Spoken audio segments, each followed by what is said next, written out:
anohatra ny fanakorontanana amin'ny endriny rehetra na aty avelany na Madagasikara ny dia mara. Momba ny raharaham-pirenena, tsy pahany dia mara ny fikasan'ny olom-boafidy vitsivitsy hitondra fanakorontanana izay miendrika fanonganam-panjakana.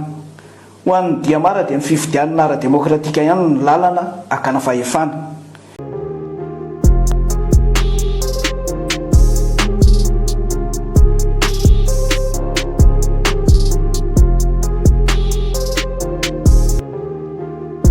Faly miarahaba sy mitafatafa amintsika jiaby indray mpanaraka ny chaîne ity vaovao malagasy. Araka hitantsika vidéo fa nikefy nataon'ny mpitondra teny Diamara na diaspora manohana ny andra joela teo fa ny fifidianana ara-demokratika ihany no akana fahefana hoy zareo izay. Petraka ny fanontaniana ho an'ny zareo hoe nisy fifidianana ara-demokratika ve nataon'ny filoha Andra Joela izay nononareo sy lahanareo tamin'ny fanonganam-panjakana 2024 iny tamin'ny 2009 zany. Averitsika indray ny fanontaniana ho an'ny zareo hoe nisy fifidianana ara-demokratika ve tamin'ny fanonganam-panjakana izay nataon'ny Andra Joela nakany fahefana teny amin'ny arabe izay.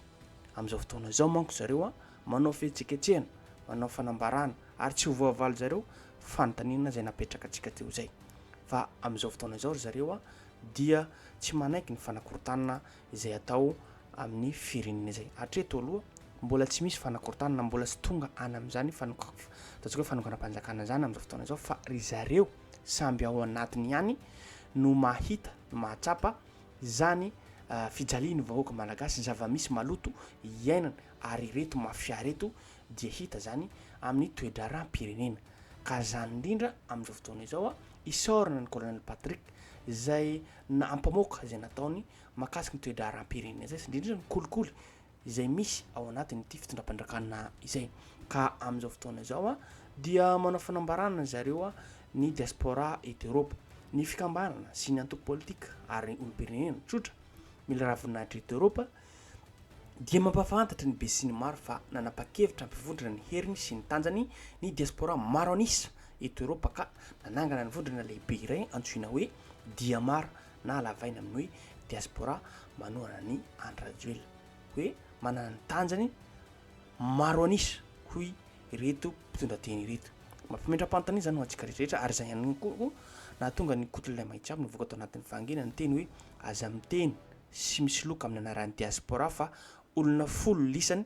majorité aty andafy tsy mirevy Andra Joela zany ataovy ny sondage na référendum ho hitan'ny gasy maneran-tany ry toavina arabe ary manomboka manao fihetsiketsehana manko zareo satria mety ho tapaka fihinanana izay. Ary no mafisiny zareo tao anatin'ny fanambarana fa hoe ireto avy ny tanjon'ny vondrona Diamara manohana ireo tetikady fampandroana rosiny filoha Andra Joela. Tetikady fampandroana ohatrany ahoana manko zany, hitondra ny anjara birikiny ka ho tanjaka ara-toe-karena ho an'ny Madagasikara, manohana sy mampiresaka ny malagasy hanaja ny andrim-pandrakana, mampiresaka ny malagasy ianao anatin'ny fitoniana ara-politika marindrana na stabilité politika izay ny fandriampahalemana ary ny tontolo miteraka famokarana, hitondra sy hanoro-hevitra ary izara ny traikefa ho an'ny malagasy sy ny fitondram-pandrakana ny Diamara eo amin'ny sehatra fampandroana, manohitra tanteraka ny fanakorontanana amin'ny endriny rehetra aty ivelany na any Madagasikara ny Diamara. Arahantsika manko vidéo fa nokefy natao zareo zay fa hoe hanohitra ny fanakorontanana amin'ny endriny rehetra. Hatreto aloha ny mpanohitra na olom-pirenena dia mbola tsy tonga amin'ny fanakorontanana nataontsika hoe fanonganam-panjakana zany. Hatreto ny voasakana ny raha ohatra handeha haneho hevitra zany olom-boafidy ihany voasakana reto tondra fandrakana reto raha ohatra nao tatitra amin'ny vahoaka zany. Eo ihany koa ny fihetsiketsehana mitaky ny zony tonga de hitantsika zao ny mahazo ny colonel Patrick izay ampamoaka de ho samborina, ho gadraina, ho vonoina. Zany ny zava-misy eto amin'ny firenena tsy trapany reto manohany sy misy lelaka sy minono ny Andra Joela tery reto hoe ny olom-pirenena na olom-boafidy reo za haneho hevitra, hanao tatitra dia voasakasakana avy hatrany ka ny fomba hoany hoe fanakorontanana etseroa zany. Hitantsika fa nivoaka tao anatin'ny fangina zay ny manamboninahitra ny colonel isaoranareo aingany mba ho maromaro to azy ohatran'izany mba haneho hevitra amin'ny zavatra tsindry mahazo azy ireo ary kolikoly avovolenta izay mahazo izy zareo reo. Eto nefa tenentsika tsy sasatsika miteny eto fa misy mafiana eto hoe mafia sy noforongana ny tompo tanàna eto tompon'ny Madagasikara aty. Ka zany indrindra nahatonga ny fanirisoherinay fa araka ny faneho-kevitra nataon'izay hoe ihany koa hoe tsara ho fantatry ny rehetra fa rajoelina sy ravatomanga zany dia vary sy rano tsy afaka misarika zany na kotifety tsy maka na vazaha mody miady fa ravato no mandraikitra ny pactole rajoelina mody manao gisatra zareo hitantsika am'zany fanokefitra nataon'ny fanesoerina avy zany mitombona zany ary marina rahantsika malala rahantsika mahita zany sa hoe mody fanina ihany koa reto mpinono mpisolelaka reto fa tsy ravatomanga ihany ny andra joel zareo reo ny fikambanany ty mafia ty mpambotry firenena ka ny fomba hoana reto plasy topoko vavy no hangina ka isaorana hatreto ny manamboninahitra ny kolonely engany mbo maromaro ianareo ka tarity ny vohoaka raha ohatra ka hoe tia tanindrazatra tokoa ianareo tsy mety zany hoe baiko ny reto mafia reto ka zay ihany koa no afaka nozaraina amitsika eto plasy topoko vavy fa ndao harahantsika fanambarana fanekefitra nataon'ny Diamara zany hoe diaspora manohan'ny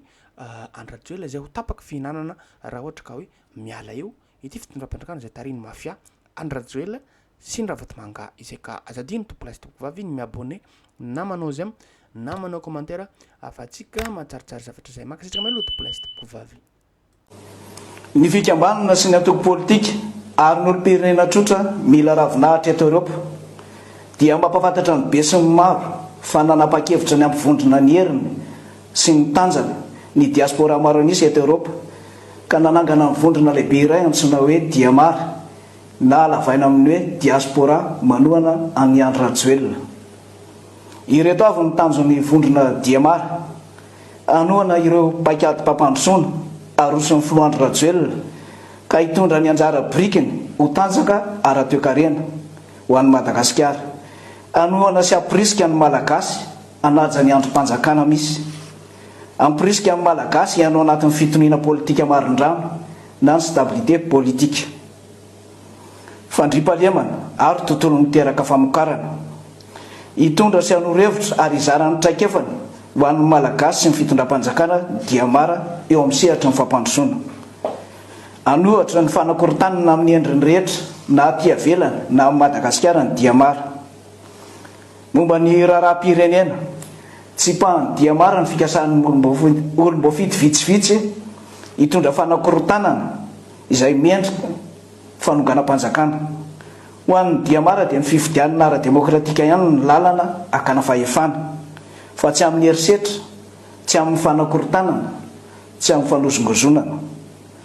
mitaona ny malagasy ihany koa tsy andahiranitsao sy ny laingy izay afafon'ireo mpanohatra any amin'ny réseaux sociaux toy ny hoe tsy ho tonga any Madagasikara ny filoha frantsay Emmanuel Macron nefa dia raha antsika nahita fa tonga somatrara tany izy mampirisika amin'ny malagasy rehetra indrindra ireo any amin'ny faritra mba hayanaroroatra ny fampandrosoana isam-paritra izay apetraka amin'ny fanjakana izahana ihany koa ny tsisin'ny faritra zanakiala afintsony mahakasika ny fifandraisan'ny Madagasikara amin'ny any ivelany ny Diamara dia miderany ezaky ny fitondrana malagasy tarihan'ny filoha Andry Rajoelina amin'ny fanandratana avo ny lazan'ny Madagasikara eo amin'ny sehatra iraisam-pirenena ny fanatotosana ireo fivorim-be tany Madagasikara dia azo adika ho fandresena diplomatika no sady fatokisan'ny fianakaviam-be pirenena ny totondra amin'izao fotoana izao mandalo fotoan-tsarotra tokoa izao tontolo izao ka ny fanamafisana fiaraha-miasa amin'ireo firenena mety azahoan'ny Madagasikara tombotsoa no imasoana ankoatra ny fanararotana ny fifandraisana maro lafy na koa ny multilatéralisme azo avadika otrikairena na koa opportunité ho tombotsoan'ny Madagasikara ny fahasahiranana lalovana izao tontolo izao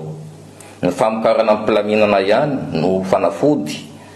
amin'ny ady amin'ny fahantrano ka tongavantsika amin'ilay fitenenana manao hoe Madagasikara tsy maintsy mandroso ka ireto avy ireo antoko mandrafitra ny Diamara hiaraka isika tanora malagasy vonona Frantsa tanora manolo tanana Frantsa Union pour l'émergence de Madagascar